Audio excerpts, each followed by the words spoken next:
once was listening to a tape by the Honorable Elijah Muhammad.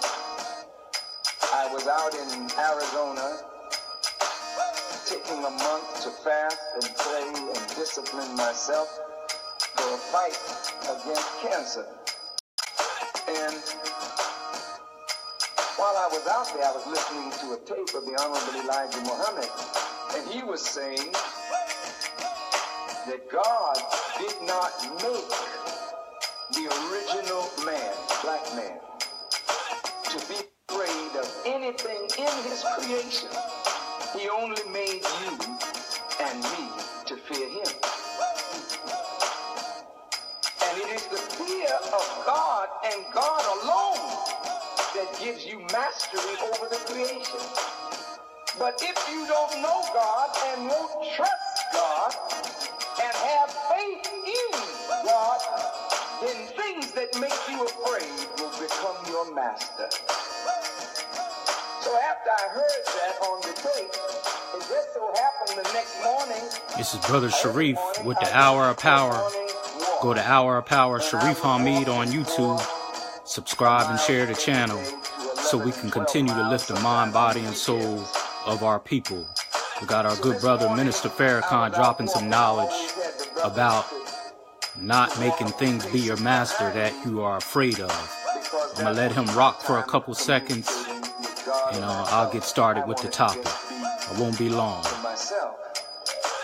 This morning, I'm walking and a big bull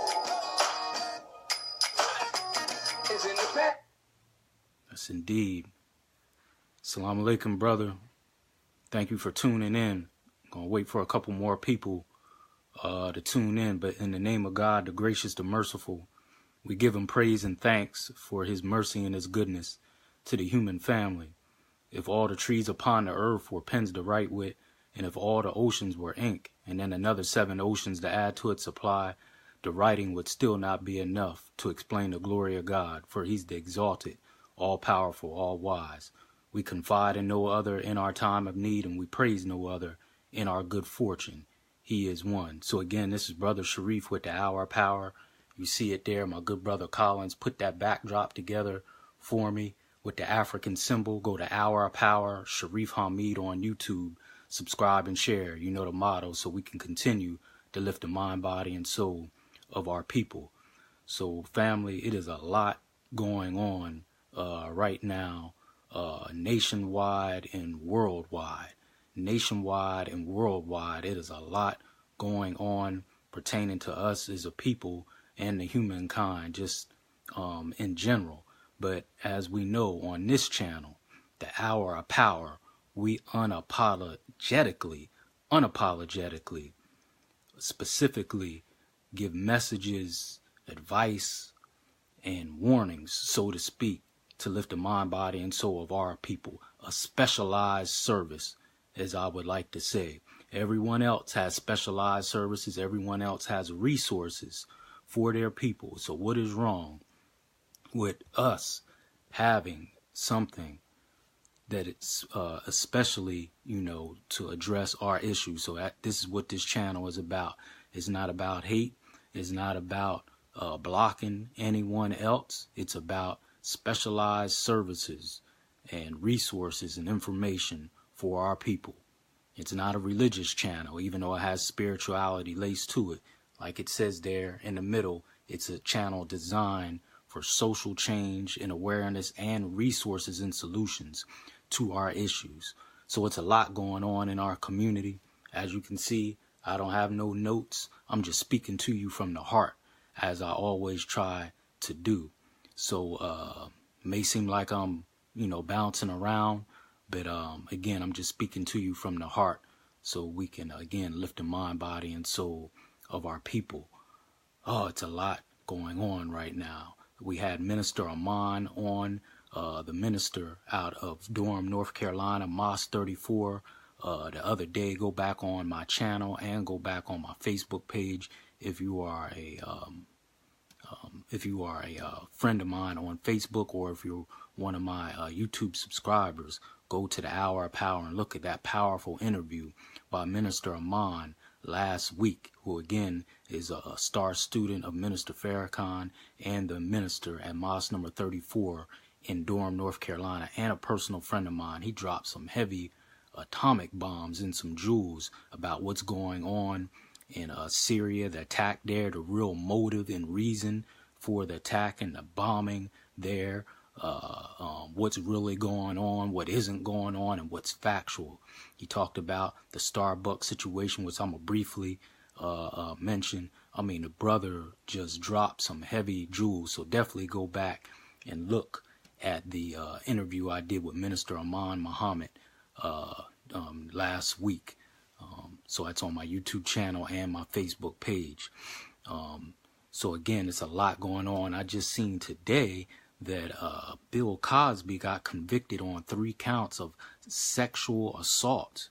Sexual assault, you know, this has been going on for years now. But as they always do, you know, they got their way. So now he's looking up to 10 years apiece per charge. I just read. That's Bill Cosby for a supposed sexual assault. And the star witness was this white woman. This white woman named Andrea Costan or something. I don't know her name. But she claims that she went to Cosby's house back in 2004 for some advice on her career. And he drugged her like they've been accusing him of doing and sexually assaulted her. And then 5 other women came forth. I have no idea if this man, you know, did this. I don't know. I don't even have enough information to really speak on it one way or another. But like my topic says, are we in 2018? Are we in 1918? Racial tension, racial disparities, segregation, modern day Jim Crow law, self-hate, and murder. That's the topic of my discussion tonight. So the disparity, I don't know whether he did this or not. I've really never been a big fan of Bill Cosby. How you even come in contact with all these white women? How? These people have not been friend of ours ever. When can you show me that the white woman has been a friend of the black man, a true friend? When we were raped, kidnapped out of Africa, guess who was there by our side before we were taken out of Africa? When we were on the boat, when we were being sexually assaulted on the boat, men, women, and children, talking about the transatlantic slave trade, the Middle Passage, when we were bought here, hung, tarred, feathered, and whipped, and on and on and on. Guess who was by our side? The black woman. Not her. I can show you pictures, and I'm sure you've seen them, of modern day lynchings here in America. And she was right there, some of them even pregnant, at the modern day lynchings just 40, 50 years ago. Black men being burned at the stake, hung from trees. I forgot to bring my book with me. And she was right there, edging it on. And many times we got lynched because of her false allegations and accusations of rape. So, Mr. Cosby, what were you doing even putting yourself in a position to even be accused by these women?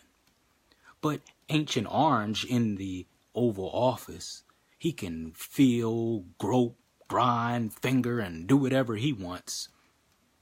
And he's not on trial. So that's what I'm talking about, the racial disparity. I don't know if Cosby did this stuff. I don't know. The man is 80 years old now. Now he's looking at 10 years in prison per charge, if I read it right. He's 80 years old. I don't know if he did these things or not. But I'm talking about the racial disparity, the tension, the almost modern day Jim Crow atmosphere. Brothers going to a coffee shop, this Starbucks, and can't even wait for their friend for a couple minutes, and they're put out. And it's been happening before and even after that incident right here in this area in Pennsylvania and Philadelphia. I'm not too far from there. It's been other incidents of black people being forced to leave from public dwellings, public restaurants, and so forth. Right here in York, Pennsylvania, two sisters was golfing, and they said they were moving too slow as they were golfing, and they were asked to leave at a golf club, whatever they do there. I guess they golf there, but they were asked to leave. And one of the sisters that was asked to leave, she was like a city councilman or something. They do not care. They don't care what title you have, where you live. All they know is you're the enemy to them. And this isn't nothing new. Us being asked to leave, not being welcome at places. I always bring my resources. Get this book. If you don't know anything about it, get this book.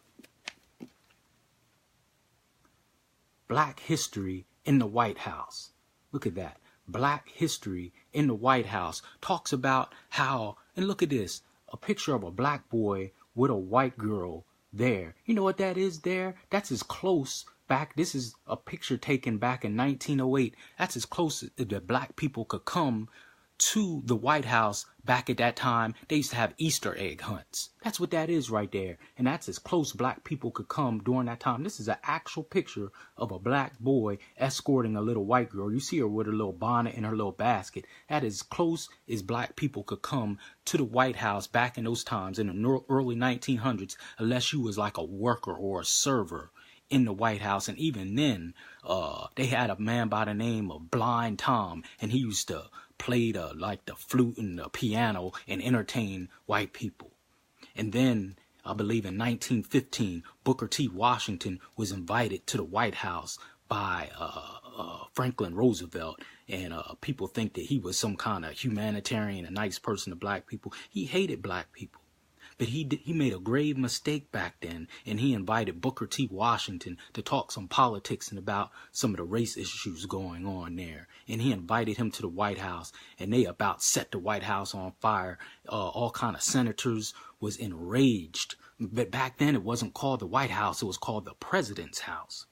And they were enraged that he invited a black person inside the White House. And then after that, that's how the President's House eventually got its name, the White House, because they wanted to make it clear to the nation and to America that that place, which was called, which we know now is the White House, was for whites only. Hence is how they got its name, the White House. Look it up, because they were so enraged that the president invited a nigger to a White House in the form of Booker T. Washington.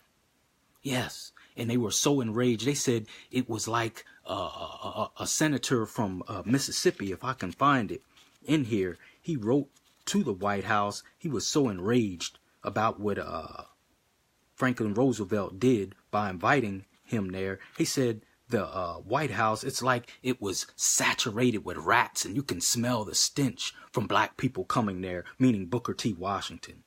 And they were so upset that he was there. And after that, to appease the people there who were so upset by this meeting, they changed the name from the President's House to the White House. That's how it's got its name. It wasn't always that name. It became that name after Booker T. Washington came there and Franklin Roosevelt to appease the people there. Yes, he named it.